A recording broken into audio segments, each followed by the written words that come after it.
नमस्कार दोस्तों, भोजपुरिया hit bossy में आपको स्वागत है।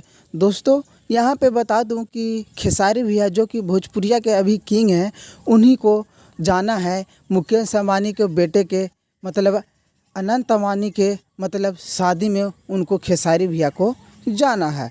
और आप लोग को बता दूं कि ये जो कार्ड है पर्सनल सबको नहीं मिला, सिर्फ पर्सनल लोग को मिला है। जो कि भोजपुरिया में माने तो शायद सभी लोग के नहीं सिंगर के मिले हैं, भोजपुरिया स्टारे के मिले होंगे, जो कि खेसारी भैया के मिला है। और सब तैयारी हैं मतलब रेडी हैं जाने के लिए। और आप लोगों को बता दूं कि भोजपुरिया के किंग में अभी खेसारी भैया ही के मिला है। और बहुत सारे सिंगर्स हैं जो कि उनको नहीं मिले हैं कार्ड। और मुकेश अंबानी के बेटे के अनंत अंबानी में शादी में अब जाएंगे ये।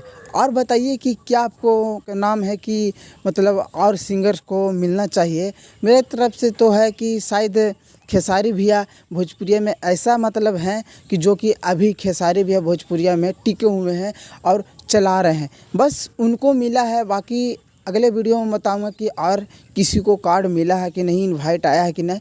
अगर और किसी को आएगा भोजपुरिया में तो आप लोग को खबर जानकारी देता रहूँगा। तो हमारे चैनल पर नया है तो सब्सक्राइब कर दीजिएगा।